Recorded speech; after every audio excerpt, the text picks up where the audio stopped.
لیکن ہمیں اس عشق تک تو ضرور پہنچنا چاہیے جو حسین کے ساتھیوں کے پاس تھا، جو حسین کے اصحاب خاص کے پاس تھا، کہ آخر وہ کون لوگ تھے، وہ کہاں سے آئے ہوئے لوگ تھے، وہ کس سانچے میں ڈھلے ہوئے افراد تھے، انہوں نے اپنی زندگیوں کا نمونہ جو ہے اسے آنے والی نسلوں تک پہنچانے کے لیے کون سی ایسی تدابیر کی جو حسین ابن علی نے انہیں بلا لیا۔ بہت سی چیزیں ایسی ہوتی ہیں جو عشق اور محبت میں غلط العام ہو جاتی ہیں، جیسا کہ ہم کسی سے بھی پوچھیں کہ صاحب آپ کربلا کیوں نہیں جاتے، تو ایک جواب بڑا گھڑا ہوا جواب ملتا ہے، بلاوا نہیں آیا۔ یہ ایک ایسا جواب ہے کہ جو دینے والا معاذ اللہ یہ نہیں ہے کہ وہ کسی بنیاد پہ، وہ ایک عقیدے کی بنیاد پہ دیتا ہے، دعا کریں حسین بلا لیں، بس بلاوے کا انتظار ہے، ابھی بلاوا نہیں آیا۔ تو میں آج کی مجلس کا پہلا جملہ کہنے لگا ہوں، یہ جملہ اچھا ہے، مگر بلاوے کا انتظار کرنے کے لیے بندے کو حبیب ہونا چاہیے۔ ہاں اچھی بات ہے کہ آپ حسین کے بلاوے کا انتظار کریں، لیکن بلاوے کے انتظار کے لیے بھی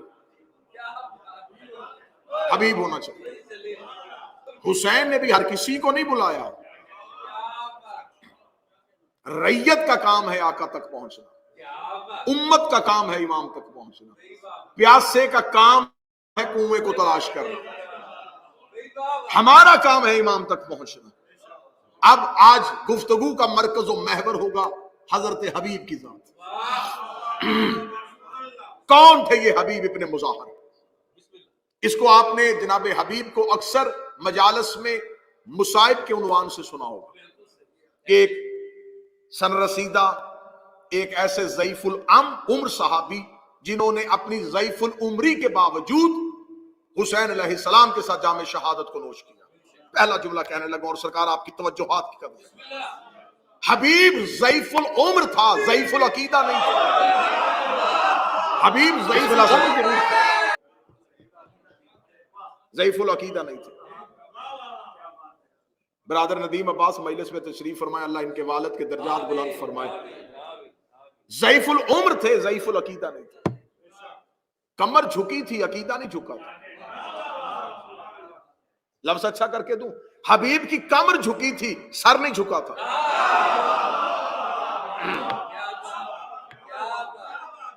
کمر میں خم تھا، نظریے میں خم نہیں تھا۔ کون تھا حبیب؟ جناب مظاہر کا بیٹا، اسے مظاہر کہہ دیا جاتا ہے لیکن یہ مطہر کے وزن پہ ہے۔ مظاہر جناب رسول کے صحابی تھے، جناب رسالت مآب سے حبیب کے والد بہت پیار کرتے تھے، رسول کی صحبت میں رہتے تھے، بنی اسد کے بزرگوں میں ان کا شمار ہوتا تھا۔ کوفے کی قدیم آبادیوں میں سے بنی اسد آباد تھے۔ جناب مظاہر مدینہ کے رہنے والے تھے، رسول سے محبت کیا کرتے تھے۔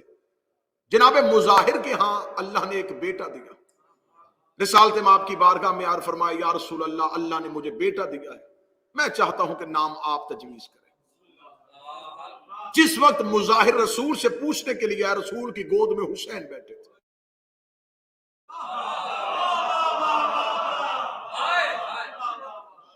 جناب رسالت مآب نے ایک دفعہ حسین کی طرف دیکھا اور حسین کی طرف دیکھ کے جناب مظاہر نے کہا یا رسول اللہ، آپ اس نواسے سے بہت محبت کرتے ہیں۔ تو رسول نے ایک حدیث کہی، رسول نے کہا میں اللہ کا حبیب ہوں، یہ میرا حبیب ہے۔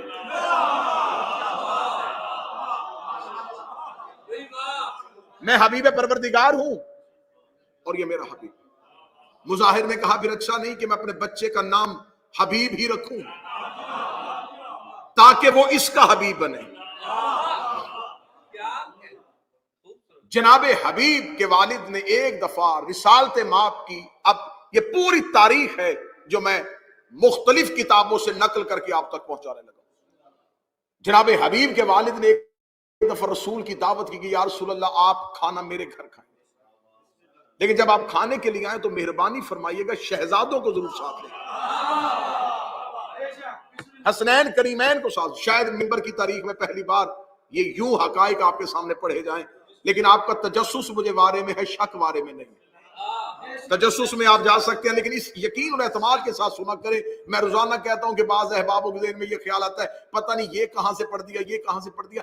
آپ کوئی بات نئی بار سنیں، پہلی بار سنیں، تو اس کا مطلب یہ نہیں ہے کہ یہ پہلی بار ہوئی ہے۔ بعض لوگوں کے ذہن میں یہ خیال آتا ہے جی ہم نے پہلے نہیں سنا، تو سرکار میرا مقصد آپ نہیں ہے کہ آپ نے یہ پہلی بار کیوں سنا ہے۔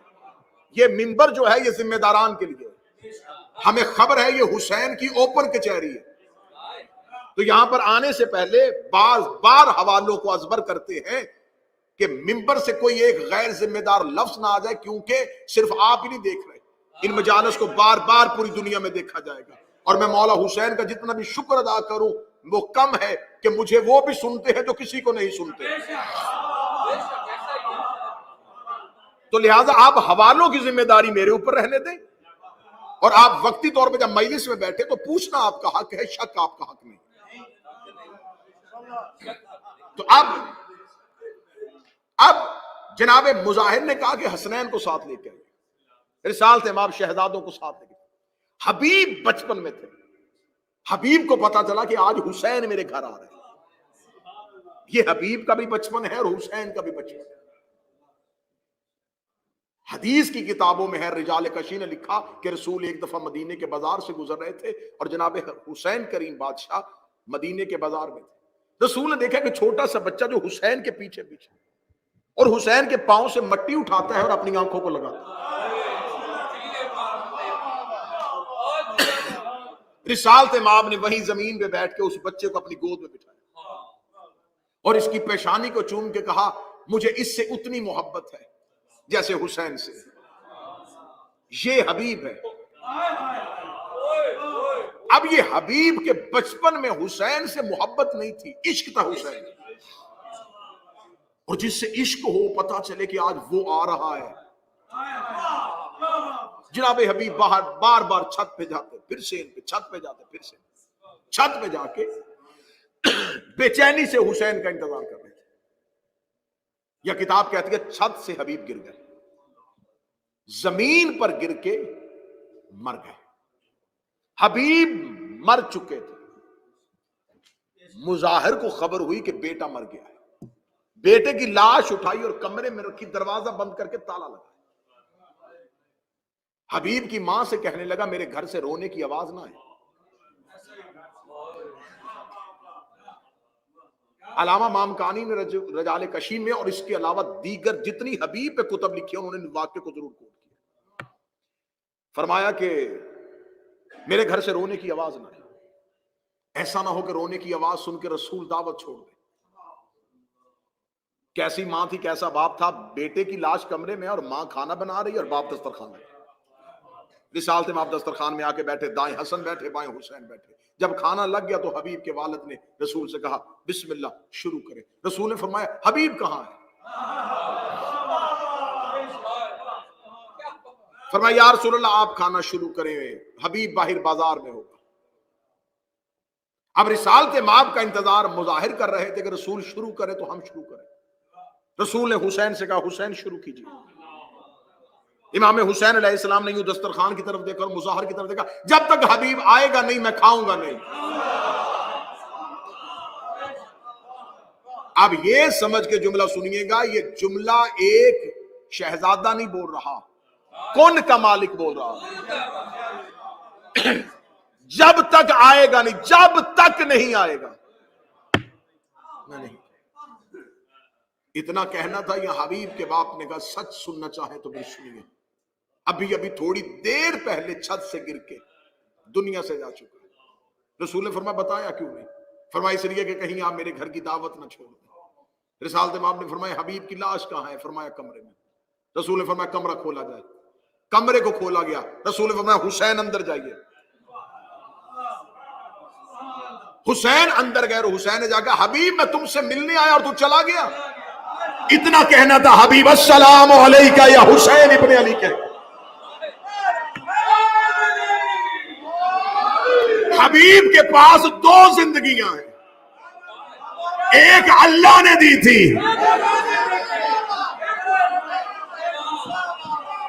ایک حسین نے دیا. وہ بندہ بولے جو کربلا جا چکا ہے, جب کربلا جاؤ تو چاروں دروازوں میں سے جس دروازے کی طرف بھی حسین کے لیے ملنے کے لیے آؤ. تو آداب زیارت میں ہے کہ جاتے ہوئے زری سے الٹے قدم جایا جاتا ہے. حسین کی زری پہ جاؤ تو پہلے بھی حبیب کا سلام ہوتا ہے, واپسی پر بھی حبیب کا سلام.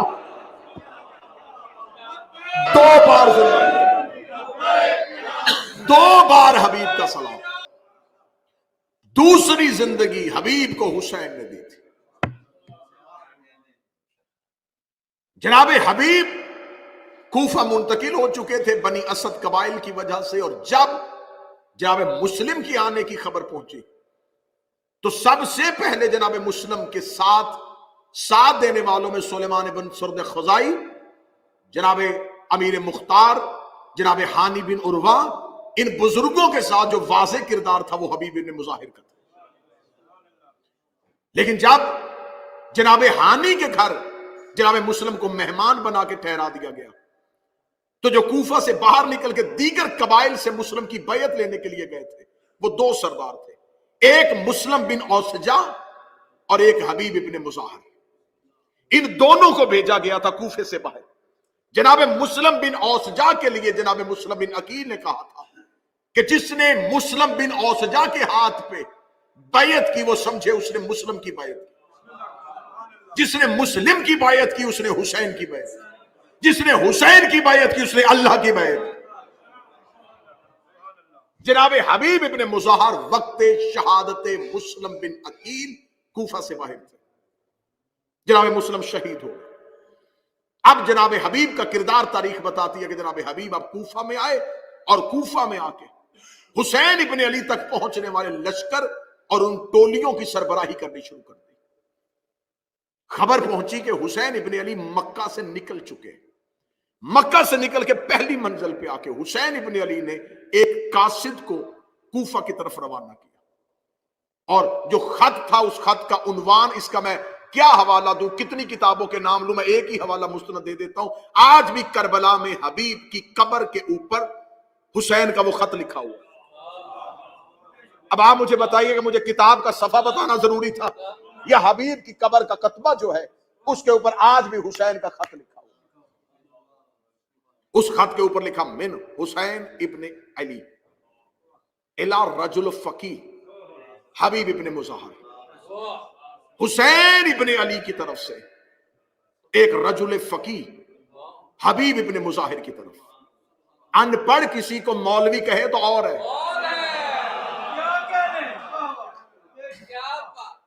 اور ایک مولوی کسی کو فقی کہے تو اور ہے, اور اگر دین ہی کسی کو فقی کہہ دے.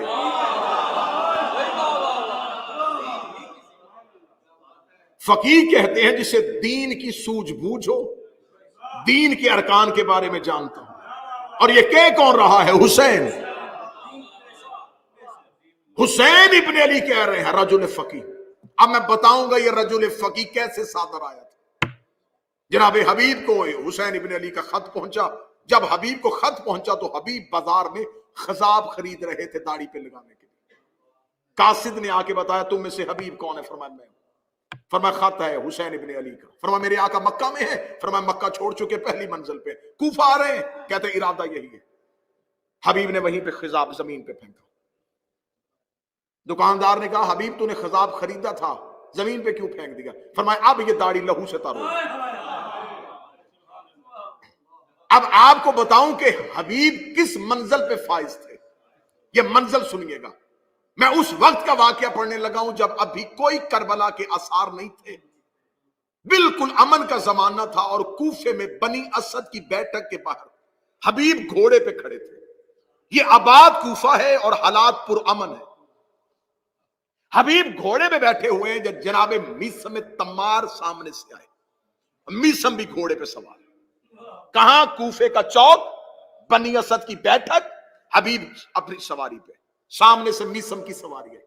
میسم کی سواری کا آنا تھا. حبیب کہتے میرا سلام ہو اس شجاع ترین جوان پر جس کے سر کے بال گھنگریالے ہیں, اور اسے ان قریب محبت علی میں سولی لٹکایا جائے گا. یہ جملہ کون کہہ رہا ہے؟ حبیب کہہ رہے ہیں. کس کے لیے کہہ رہے ہیں؟ میثم کے لیے کہہ رہے ہیں. حبیب نبی نہیں تھے.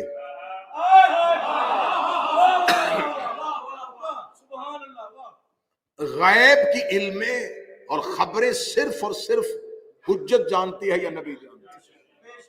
حبیب نے کہا کہ ان قریب میں سلام ہو اس جوان پہ جسے ان قریب سولی لٹکایا جائے گا.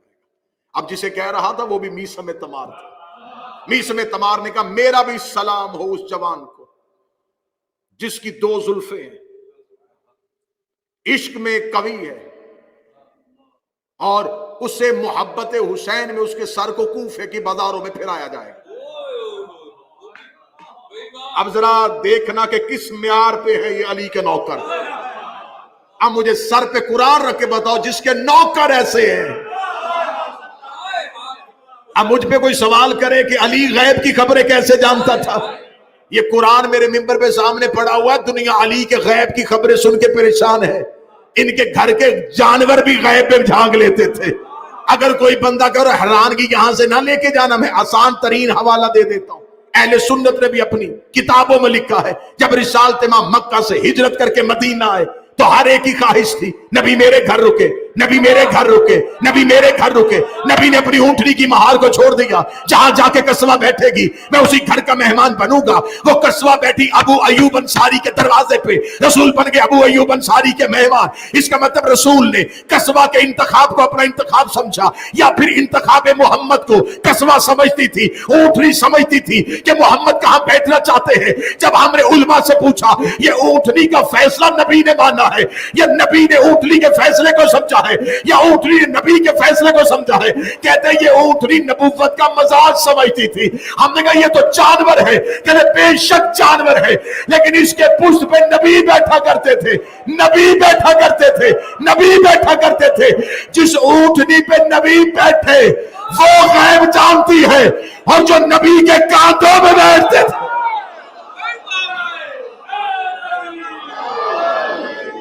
متوجہ سب جناب میثم تمار نے کہا میں سلام ہو میرا بھی اس مرد مومن پہ. اب حبیب بھی میثم کو اس کی موت کے بارے میں بتا رہے. اس کا مطلب حبیب جانتا تھا کہ میثم نے کب مرنا ہے, اور میثم جانتا تھا کہ حبیب نے کیسے مرنا ہے. یہ علم حبیب اور میثم تک کیسے پہنچا؟ ابھی یہ دونوں نے یوں بات کی اور حبیب کا گھوڑا ادھر گزر گیا, میثم کا ادھر گزر گیا. جو لوگ بنی اسد کے بیٹھے تھے انہوں نے کہا استغفر اللہ, الیاذ باللہ. کیسے ہیں یہ لوگ؟ استغفر اللہ, غیب کی خبریں. کتنے بڑے بڑے دعوے کر کے چلے گئے. یہ سامنے سے ایک اور بزرگ چلا رہا تھا, اسے کہتے ہیں رشید حجری. یہ علی کا صحابی ہے. یہ اسے امیر المومنین نے رشید الولایہ کہا تھا. علی فرماتے ہیں موت کی مکمل خبر رشید جانتا ہے. سامنے سے رشید آیا, دیکھا کہ قبیلہ بنی اسد کے لوگ کان پکڑ کے بیٹھے. فرمایا کیا ہوا؟ کہنے لگے ابھی ابھی یہاں سے 2 گزرے ہیں تو بڑے نام, دونوں ہی علی کے صحابی. ایک نے کہا کہ میثم تمہیں سولی لٹکایا جائے گا, اور وہ میثم جو ہے وہ جسے اتنا ہم سچا کہتے ہیں, جس کی کوفے والے اتنی عزت کرتے ہیں کہ یہ علی کا نوکر ہے, وہ کہتا ہے کہ تیرا سر کوفے میں پھرایا جائے گا. اتنا کہتا رشید کہتے اچھا میثم ایک بات بھول گیا, اس نے یہ نہیں بتایا کہ حبیب کے قاتل کو 200 درہم انعام بھی دیا جائے گا.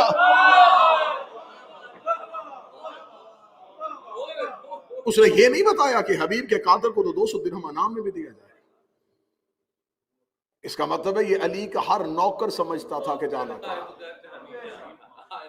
اب جناب حبیب کو جب خبر پہنچی تو اب حبیب پہنچے ہیں حسین ابن علی کی طرف. خط کے ساتھ بلوائے گئے, رجل فقیہ کہہ کے حبیب کو بلوایا گیا. جناب مسلم بن اوسجا اور جناب سعید بن عبداللہ یہ دونوں ہم رکاب حبیب ہیں, یہ دونوں اکٹھے پہنچتے ہیں. کل میری گفتگو ہو رہی تھی جناب عباس پہ, ایک گوشہ خالی رہ گیا تو وہ پہنچانا بڑا ضروری میں سمجھتا ہوں, اور وہ بڑا غلط العام ہو رہا ہے, اور جو بچے آج کل ریسرچ کر رہے ہیں ان کے لیے وہ بڑا مشکل پیدا کر رہا ہے کہ کربلا میں شمر ملعون نے عاشور میں ابن زیاد کی طرف سے ایک امان نامہ دیا تھا. اور وہ امان نامہ تھا حضرت عباس اور حضرت عباس کے بھائیوں کے لیے، اور اس امان نامے کی وجہ یہ تھی کہ شمر جو ہے اس کا تعلق حضرت عباس کی والدہ کے قبیلے سے تھا۔ یہ بات اتنی مشہور کی گئی ہے کہ بعض جگہوں پہ باقاعدہ رشتہ معاذ اللہ ثم معاذ اللہ لکھ دیا جاتا ہے کہ رشتے کے اعتبار سے ماموں تھا، کیونکہ جناب ام البنین کا جو قبیلہ ہے، جو نسل ہے، جو خاندان ہے، اسی کے ساتھ ہی شمر کا تعلق تھا۔ پوری ذمہ داری کے ساتھ، مکمل منبر کی خطیبانہ دیانتداری کے ساتھ، شمر کا تعلق بنی کلب سے تھا، عباس مولا کی ماں کا تعلق بنی کلاب سے تھا۔ دونوں قبیلوں میں فرق ہے، وہ بنی کلاب میں سے تھی، یہ بنی کلب میں سے تھی۔ بنی کلب یہ وہ عرب کا قبیلہ تھا جو صحراؤں میں بھیڑے پالا کرتا تھا، بھیڑے پال کے شہروں میں جا کے بیچا کرتا تھا۔ شمر ملعون کا تعلق بنی کلب کے ساتھ ہے۔ ہاں، اب آپ مجھ پہ سوال کریں کہ کیا کتابوں میں یہ لکھا ہے، مقاتل میں یہ لکھا ہے کہ امان نامہ آیا؟ ہاں آیا، یہ میں مانتا ہوں، کتابوں نے یہ روایت دی ہے کہ امان نامہ آیا ہے، لیکن وہ امان نامہ رشتہ داری کی بنیاد پہ نہیں دیا۔ میں نے آپ کو شاید دوسری یا تیسری تقریر میں بتایا تھا کہ حسین کے پاس کل 4 علی تھے۔ ایک مجلس میں نے بتایا، جناب محمد حنفیہ، جناب مسلم بن عقیل، جناب عباس ابن علی اور جناب عبداللہ ابن جعفر تیار۔ محمد حنفیہ کو مدینے چھوڑا، عبداللہ ابن جعفر تیار کو کوفے بھیجا، مسلم بن عقیل کو مکہ چھوڑا، جناب عبداللہ ابن جعفر تیار کو، مسلم کو کوفہ بھیجا، صرف اکیلے عباس کو لے کے گئے۔ اب کربلا میں یزید اور یزید کے لشکر کو خوف تھا عباس کا۔ شمر ملعون نے جا کے ایک بھیانک سازش کی، اس نے جا کے کہا کیونکہ ہماری تمہارے قبیلے کے ساتھ ایک تعلق داری ہے بنی کلب کی بنی کلاب سے، لہٰذا میں تمہیں اور تیرے بھائیوں کو یہ امان نامہ لکھوا کے لے کے آیا ہوں ابن زیاد سے، اگر عباس اور عباس کے بھائی میدان کربلا سے چلے جائیں محفوظ رستہ دیں گے، ان کی زندگیوں کو امان ہے۔ عباس تجھے اور تیرے بھائیوں کو میں ابن زیاد سے امان نامہ لکھوا کے لے کے آیا ہوں۔ اب یہ وقت ہے عاشور کا، یہ وقت ہے میدان کارزار کا، کاش وقت ہوتا تو عباس تفصیلی جملے پڑھتے۔ حسین نے کہا عباس اس کا جواب دے۔ عباس گھوڑے کی زین پہ آئے، حضرت عباس نے ایک ہی جملہ کہا تبت یدا کا، تیرے ہاتھ ٹوٹے۔ اب علمی جو لوگ بیٹھے وہ اس گہرائی کو سمجھنا، اب وقت نہیں تھا، میدان جنگ ہے اور گھمسان کا رنگ ہے۔ عباس نے ایک جملہ کہا تبت یدا کا، تیرے ہاتھ ٹوٹے۔ یہ لہجہ عباس نہیں ہے، یہ آیت قرآن ہے۔ کس کے لیے آئی تھی؟ ابو لہب کے لیے، تبت یدا ابی لہب، اے ابو لہب تیرے ہاتھ ٹوٹے۔ ابو لہب کا آج بھی تاریخ مغالطے میں ہے کہ ابو لہب رسول کا چچا تھا، لیکن ابو لہب رسول کا چچا نہیں تھا، پلا بنی ہاشم میں تھا لیکن خونی نہیں تھا۔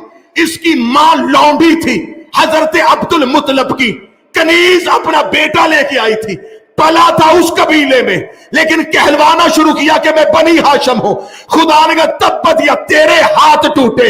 یہ جملے ابو طالب کے لیے، ابو لہب کے لیے آئے تھے کہ ابو لہب بیٹا کسی اور کا ہے، پلا کسی قبیلے میں ہے۔ عباس نے وہی اللہ کا لہجہ استعمال کیا، اے شمر تیرے ہاتھ ٹوٹے، تو بیٹا کسی اور کا ہے، نسبت کسی اور سے دے۔ 2-3 چیزیں ایسی ہیں کربلا کے جن کی وضاحتیں بڑی ضروری۔ جناب محمد حنفیہ مولا علی کے بیٹے، ان کے لیے آج تک تاریخ نے، مورخ نے مشکوک کیا ہے محمد حنفیہ کا کردار، یہ کہہ کے کہ جناب محمد حنفیہ نے معاذ اللہ العیاذ باللہ امامت کا دعویٰ کیا تھا۔ محمد حنفیہ نے دعویٰ امامت نے کیا۔ ہاں یہ ہے کہ کچھ لوگوں نے محمد حنفیہ کو امام کہا تھا۔ اس فرقے کو فرقہ کیسانیہ کہا جاتا ہے۔ اس کے اثرات دنیا میں ختم ہو چکے، لیکن آذربائیجان اور مصر میں کہیں کہیں اس فرقے کے لوگ اب بھی پائے جاتے ہیں۔ ان فرقے والوں کے پاس دلیل کیا تھی؟ متوجہ ہیں بات کی جانب؟ ان کے پاس دلیل یہ تھی کہ بعد از شہادت حضرت امام حسین انہوں نے سید الساجدین کی امامت کو نہیں مانا، انہوں نے اپنی امامت کا تعلق منتقل کر دیا تھا جناب محمد حنفیہ کے، اور ان کے پاس دلیل کیا تھی؟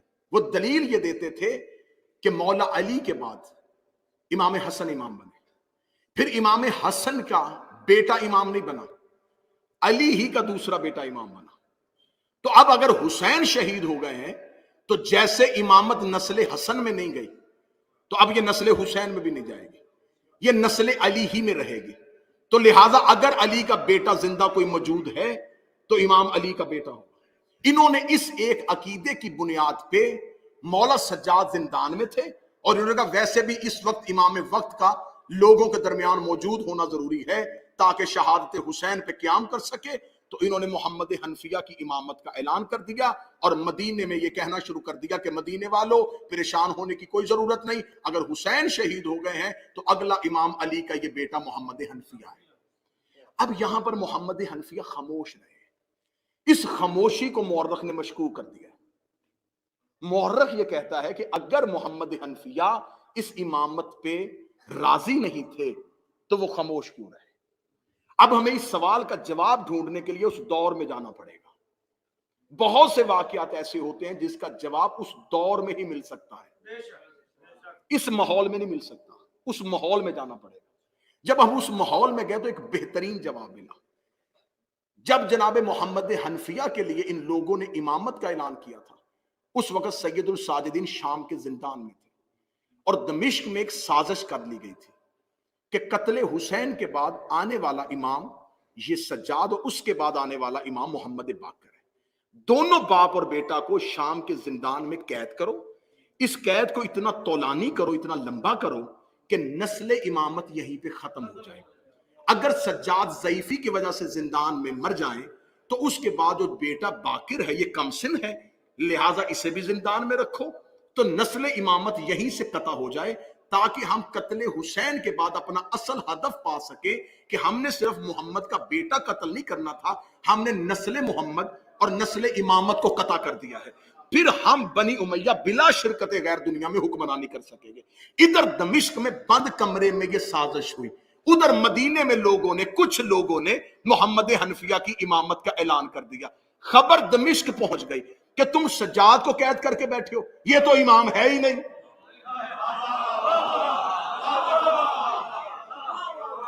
آپ کو یاد ہے کہ اللہ نے غار کے باہر ایک مکڑی سے جالا بنوا دیا تھا،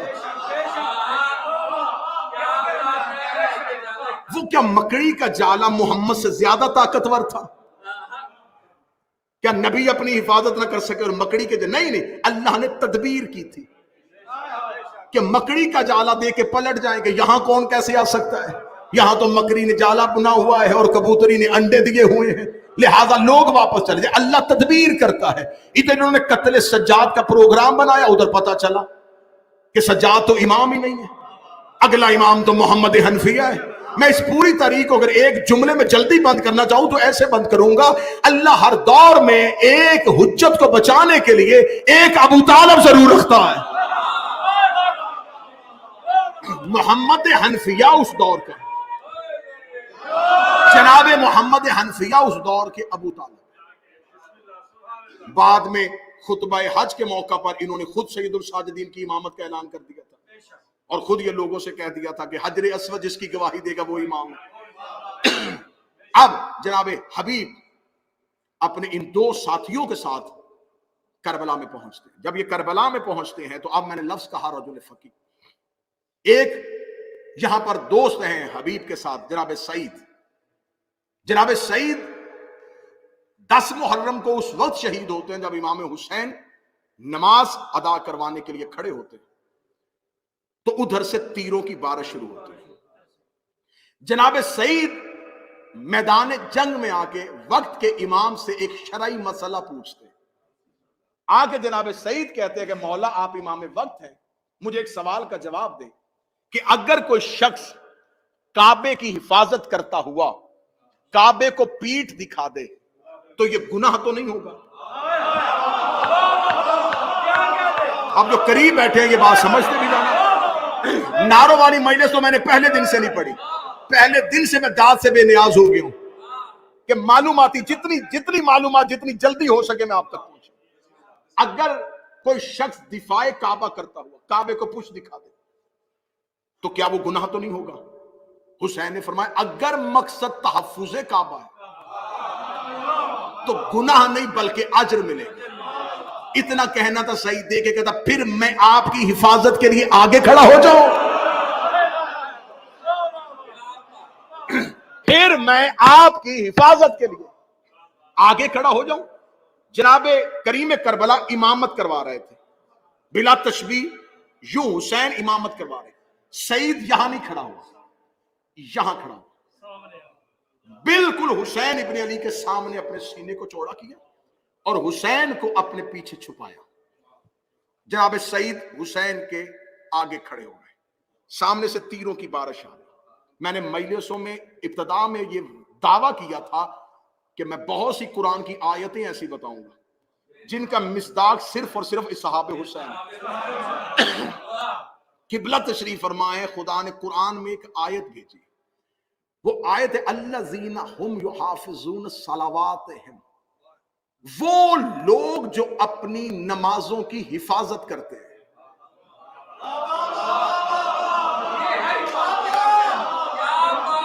اتنی آیت کے ٹکڑے میں لطف ہی نہیں ہے، لطف تو اگلی آیت میں. اولئک هم الوارثون، اللہ نے انہیں ہی وارث بنایا ہے. کس کا؟ الذین یورثون الفردوس، اللہ نے انہیں جنت کو میراث میں دے دیا ہے. یہ آیت قرآن میں آئی ضرور تھی لیکن اس آیت کا کوئی مصداق نہیں مل رہا تھا. نماز قائم کرنے والے مل رہے تھے، نماز ادا کرنے والے مل رہے تھے، یہ پتہ ہی نہیں چل رہا تھا کہ نماز کی حفاظت کیسے کی جاتی ہے. ادھر سعید حسین کے آگے کھڑے ہوئے، اتنے تیر لگے سعید ابن عبداللہ کے جسم پہ کہ ایک بھی جسم کا حصہ بغیر تیروں کے نہیں تھا. ادھر حسین نے آخری سجدہ مکمل کیا، یا سعید کا سر حسین کے زانو پہ آیا، سعید حسین کے زانو پہ گرے. حسین نے سعید کا سر اپنے ہاتھوں پہ لیا، سعید کی آنکھوں میں آنسو تھے. حسین نے فرمایا سعید کیوں رو رہا ہے؟ کہنے لگا مولا شہادت مل گئی. مولا یہ بہت بڑا اعزاز ہے، اور اس سے بڑھ کے بھی اعزاز کیا ہوگا کہ نوکر کا سر مالک کے زانو پہ ہے، اور اس سے بڑھ کے بھی کرم کیا ہوگا کہ نوکر کا چہرہ امام کے ہاتھوں پہ ہے. رو اس لیے رہا ہوں کہ ایک نماز ایسی رہ گئی جو میں نے آپ کے پیچھے نہیں پڑھی. حسین نے سعید کا ماتھا چوم کے کہا تو نے نماز پڑھنے کی حسرت کی ہے، اللہ نے تیرے لیے قرآن میں کہا تھا جو نمازوں کی حفاظت کرتا. اللہ نے تو تمہیں جنت کا وارث بنا دیا. اب مجھے جملہ کہنے دو گے، حسین کے اصحاب مکین جنت نہیں، وارث جنت. اللہ نے ان کو جنت میراث میں دی. یہ جنت دیتے ہیں، یہ جنت میں جانے والے نہیں، یہ دینے والے. کسی کے ذہن میں ہلکا سا شک ہو تو میں اسے ایک اور نتیجہ دیتا ہوں. اس نے بغداد کے چوک میں بہلول کو بیچتے ہوئے نہیں دیکھا. یہ ہے سعید جو حفاظت نماز کی خاطر اللہ کی بات کرنے گئے. اور جناب حبیب کس وقت گئے؟ جس وقت حسین نماز پڑھ رہے تھے، جو ہی سعید حسین کے زانو پہ گرے. تو اب یہ کتابیں کہتی ہیں کہ ظہر کی نماز ہو چکی تھی اور ابھی عصر کی نماز باقی تھی. ظہر کی نماز تک سعید نے تیروں کا رستہ روکا ہے. حسین اٹھے اور عصر کی اقامت کہی. حسین نے تکبیر بلند کی، یا سامنے سے کسی نے ٹیلے پہ کھڑے ہو گیا، گر گیا ہے حسین کا صحابی. اب تیر حسین کی طرف جائیں گے. ہوتی ہوئی نماز سے حبیب صف سے نکلے. میں پوری ذمہ داری کے ساتھ کہہ رہا ہوں، ادا ہوتی ہوئی نماز سے حبیب صف سے نکلے، گھوڑے کی زین پہ چڑھے اور نصرت حسین کی خاطر لشکر کے اندر گھس گئے. اب جس وقت یہ حبیب نے فیصلہ کیا ہوگا اس وقت حبیب کے سامنے دو چیزیں ہوں گی، نماز حسین کے پیچھے پڑھوں یا حسین کی نصرت کروں۔ حبیب نے لمحے میں فیصلہ کرنا تھا۔ سعید نے امام سے پوچھ لیا تھا، حبیب پوچھ بھی نہیں سکتے تھے کیونکہ حسین تکبیر کہہ چکے تھے۔ اور جب امام غیبت میں ہو اور امام موجود نہ ہو، پھر دین میں جو فیصلہ کرے کہ کون سا عمل پہلے کرنا ہے اسے فقیہ کہتے ہیں۔ جس نے غیبت میں فیصلہ کرنا ہو، جس نے غیبت کے دور میں فیصلہ کرنا ہو کہ اب کیا ہو، اب امام تو موجود نہیں، ظاہری امام موجود ہے لیکن تکبیر کہہ چکے، اب امام سے یہ شرعی مسئلہ نہیں پوچھا جا سکتا کہ مولا اگر بعد میں تیر آ جائیں تو پہلے نماز ادا کرنی ہے یا نماز۔ اب حبیب نے حالت نماز میں خود فیصلہ کیا، یہ فیصلہ حبیب کا ذاتی تھا۔ اگر حبیب اسی ذات، کیونکہ حبیب جب لشکر میں گئے تو وہیں شہید ہو گئے، اگر حسین رجل فقیہ نہ کہتے آج دنیا حبیب پہ الزام لگا دیتی بغیر اجازت حسین کے۔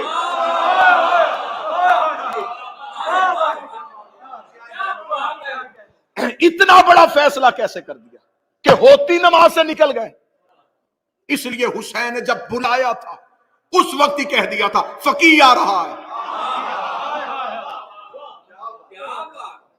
کل کو جب حبیب یہ فیصلہ کرے تو حبیب پہ الزام نہ لگانا، یہ حبیب کا فیصلہ نہیں، وقت کے فقیہ کا فیصلہ ہے۔ اور فقیہ وہ ہوتا ہے جسے دین میں فیصلے کا اختیار امام دے۔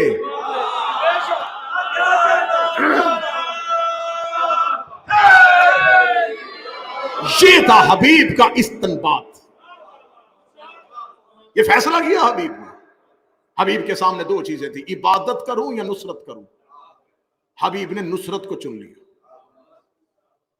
حسین کا واسطہ، آج کے دور کی بات کہنے لگا، عزاداری کو عزاداری رہنے دو، نماز کو نماز رہنے دو۔ تقابل کر کے دونوں کو ٹکرا کیوں رہے؟ کون سا پیمانہ ہے تمہارے پاس جس سے تم دونوں میں سے تقابل کرو گے؟ تم میں سے کون حبیب ہے جو فیصلہ کرے؟ ممبر پہ سوال آ جاتا ہے، ممبر پہ ندیم بھائی بیٹھتے، ممبر پہ چٹ آ جاتی ہے، ماتم افضل ہے یا نماز؟ میں نے بڑے بڑے خطبہ کو چٹ پھاڑ کے پھینکتے دیکھا ہے۔ انہیں پتا ہے کہ ماتم کہیں گے تو بعد میں نمازی پکڑ لیں گے، نماز کہیں گے تو دروازے پہ ماتمی پکڑ لیں گے۔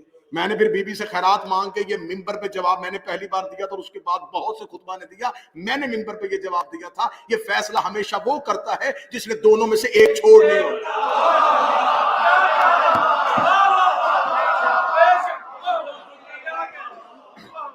جو آپشن رکھتا ہے نا کہ کیا کروں، اس کے لیے دونوں سے چھٹی ہے۔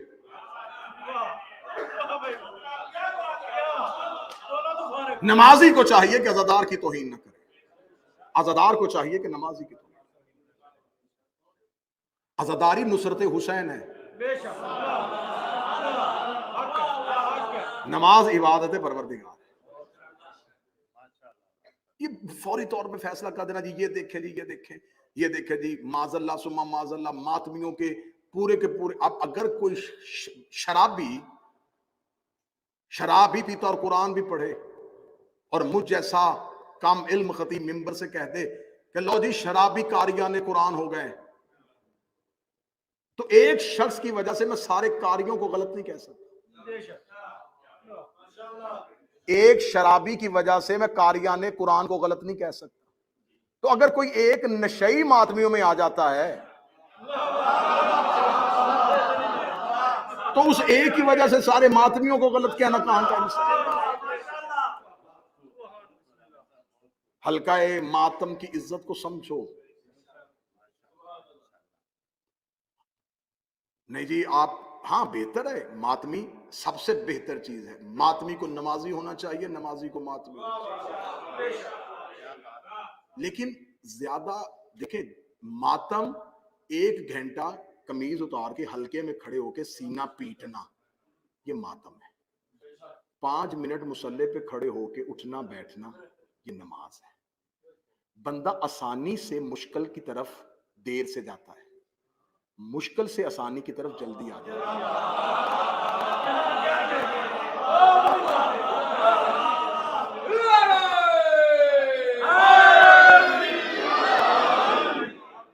ایک گھنٹہ قمیض اتار کے ہلکے میں ماتم کرنے والے کو 5 منٹ کے لیے مصلی پہ لے کے آنا بڑا آسان ہے.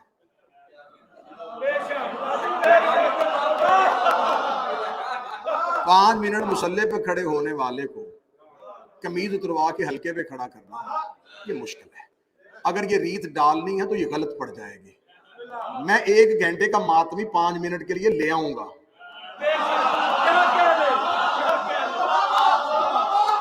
مشکل ہو جائے گا, مشکل ہو جائے گا. تو لہٰذا بہتر ہے جو جہاں پہ ہے اپنے عقیدے کے ساتھ اسے وہ عبادت کرنے دیں. ہاں, عبادت پروردگار جو ہے یہ مسجد کی, ہم جب نماز پڑھتے ہیں تو سجدہ گاہ کیوں رکھتے ہیں؟ تاکہ حسین یاد رہے.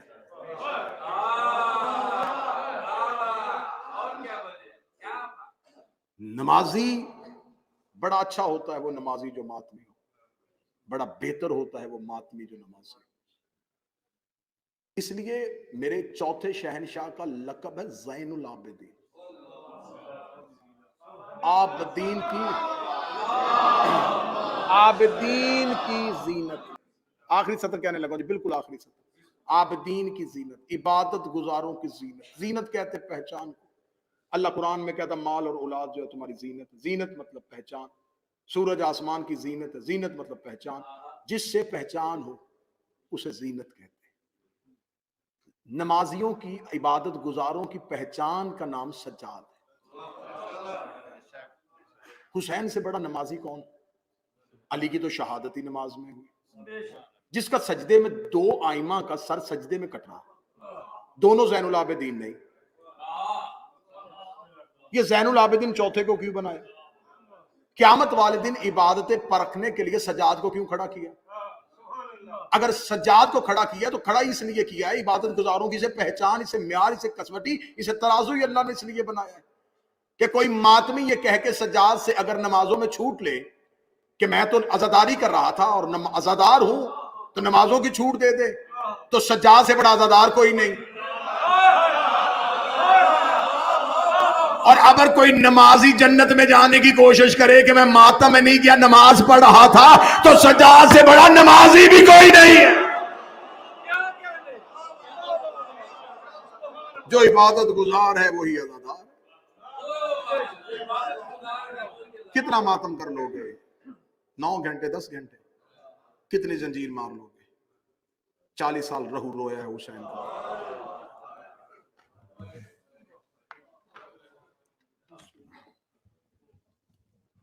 جس کے ماتھے پہ سجدوں کا نشان اور کمر پہ تازیانوں کے نشان.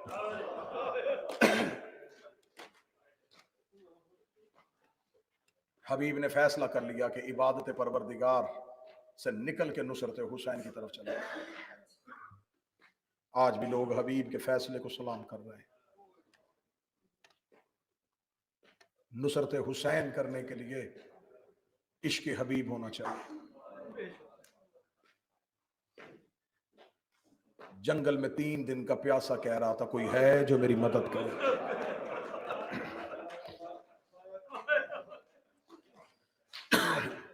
آج ماتمیوں نے برآمدگی ہے تابوت حضرت حسین. کم جگہوں پہ حسین کا جنازہ اٹھتا ہے. آج یہاں جنازہ اٹھ رہا ہے تو اس نیت کے ساتھ جنازے کو کاندھا دینا. اس کے جنازے کی شبیہ آ رہی ہے جس کا لاشا 3 دن بغیر کفن کے.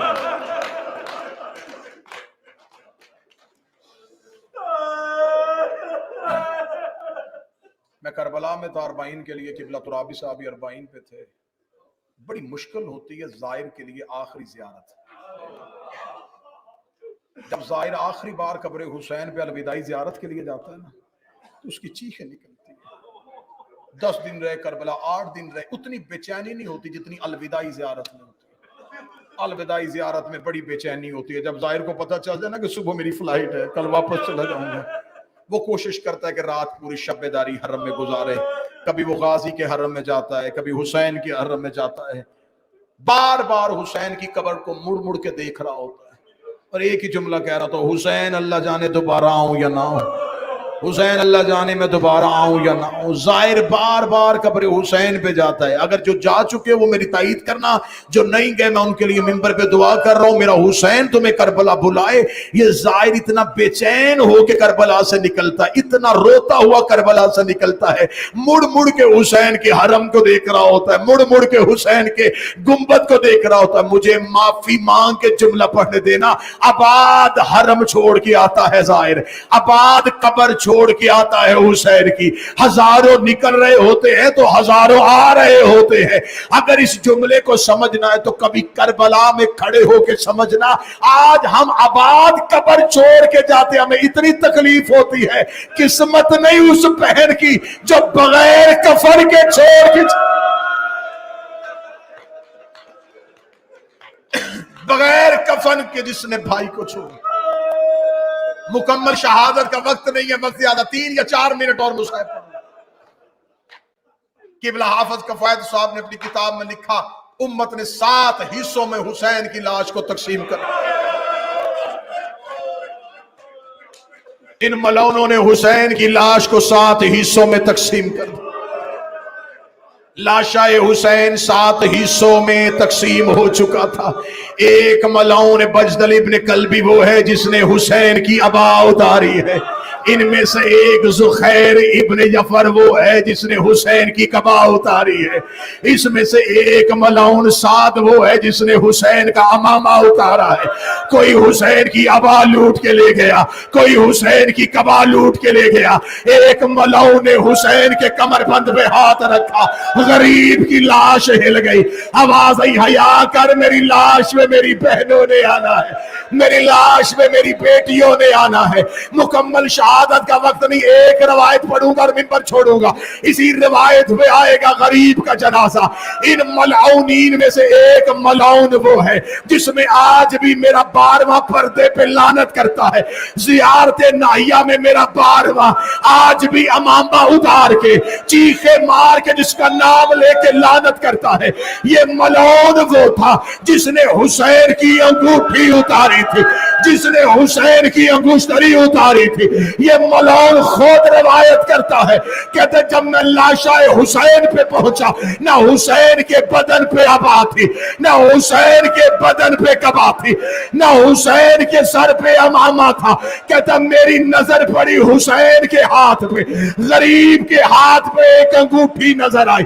میں نے کہا میں یہ انگوٹھی نکال لیتا ہوں. یہ کمینہ کہتا میں لاش کے قریب بیٹھا, میں نے انگوٹھی اتارنے کا ارادہ کیا. حسین کی انگلی لہو سے اتنی بھری تھی, اتنے تیر لگے تھے حسین کے ہاتھ پہ, مجھ سے انگوٹھی نہ اتری. یہ ملعون کہتا کسی نے اعلان کر دیا کہ خیموں سے مال لوٹا جا رہا ہے. کہتا مجھے خیمے کے مال لوٹنے کی جلدی تھی, میں نے جلدی سے کربلا کے صحرا میں دوڑا, 2 پتھر اٹھا کے لایا. ایک پتھر پہ حسین کا ہاتھ رکھا, اپنی جیب سے خنجر نکالا, حسین کی انگلی پہ خنجر رکھا, دوسرے پتھر سے ضرب ماری. یہ ایک کالے برقعے والی بی بی کی چیخ آئی, آواز آئی حیا کر, مجھے بتا میں اتار کے دے دے. میں نے چکیا پیس کے پاس